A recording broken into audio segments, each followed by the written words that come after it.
نشته نو کې چې دغه د ناستې ولاړې ځای راکړه نشته دی نه راکړه درې شته نه کټ پودي شته یو کټ لري چا راکړ دا ټولې بچې مې پکې د شپې پراته وي او په هغه هم چې باران شي نو کله پې څادر کېږدم کله پې جامې کېږدم کله پې پلاسټکې کېږدم نو ته به زما دا کوټه وګورې چې زما دا کوټې څه حالات دی.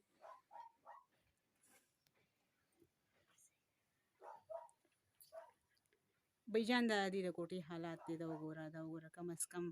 کم از کم چې نوي یو 15,000 ستنې پکې ورکړي دي پوه شوې دې کره کټ نشته بجلي نشته اوبه نشته هېڅ هم نشته دا ماشومانو حالات وګوره پوه شوې دا وګوره کم از کم په دې کوټه کې څو ستنې دي وګوره دا د دې کوټې ګوره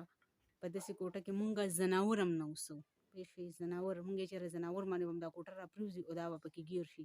او دا غریب په دې کوټه کې ټیم تېروي د دې کچن باتروم هېڅ هم نشته دا وګوره دا دې کوټه ده دا وګوره دا وګوره دا د دې چت د کوټې دا چت دا ستنې منې وګوره بېجان پوه شوې د الله د رضا دپاره د لوی الله د رضا دپاره دې ورسره سره ودرېږي ډېر شترمنده وروڼه خویندې میندې شته چې هر څنګه حالات کې دغه کوي. دویمه خبره دا ده مونږ ګوره مونږ په بچو له څنګه پیزارونه څنګه جامېګانې هر څه کوو د دې د بچو په خوا باندې پیزارونه نشته د دې د بچو جامېګانې نشته دا دې کوټه د دې په کوټه کې کټ قدرې نشته. دویمه خبره دا چې دوی غرمه هم روټۍ نه ده پخ کړې او دا ماشوم یې لېږلې وه د قصاب نه د چرګانو والا نه چرګي مرګي راوړله اوس په ماښام دپاره دا پخوي نو ته دې ووایې دا خو مونږ سپو ته اچو پوه شوې دا خو مونږ کارغانو مرغانو ته اچو پوه شوې او دا چې دا اوس دا بچو له پخوي دې قسم وخوره چې ما غرمه روټۍ هم نه ده پخ کړې او نه زما بچو خوړلې ده دا دې د کوټې حالات دي دا وګوره دا د دې دا وګوره دا پوه شوې دا وګوره په دا یو کټ دی د دې په دې کور کې او دا د دې کچن نشته دا دلته بهر پخلی مخلی کوي او دا یوه کمره چې ده دا راپرېوتې هم ده بهر پوه شوې دا وګوره دا د دې د کور حالات دا د دې کوټې پوزیشن دی دا دلته دي دا د دې باتروم دپاره مې استعمالوي او بس چې کله دغه وي دلته دا پالتو مالتو سامان دي دا د دې د باتروم ځای دی دا پوه شوې دا وګوره د کوڅې ورې نشته پوه شوې دا د دې حالات دی دا وګوره دا او دا ماشوم وړو ته وګوره زما دې کور ته وګوره ځکه چې په داسې کوټه کې به سپی هم څوک ونه تلوي زه پکې ناسته یم دا وګوره ورته چې د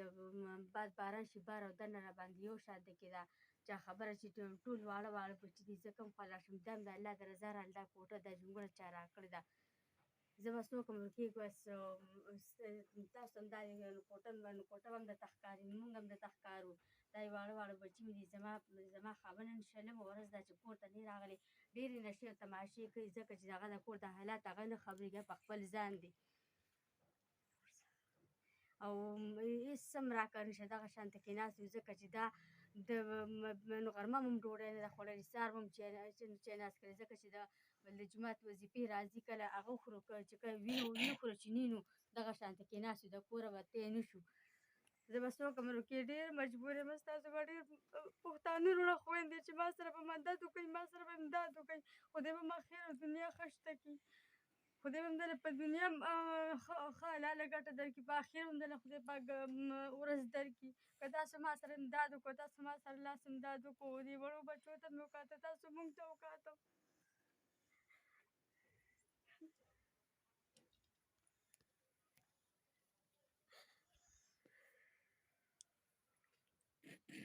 همداسې ځای نشته دی بجلي راته نشته دی اوبه راته نشته دی د لارې ور مې نشته دی دغه شانتې په دې جونګړه کې د الله سرې ته ناسته یم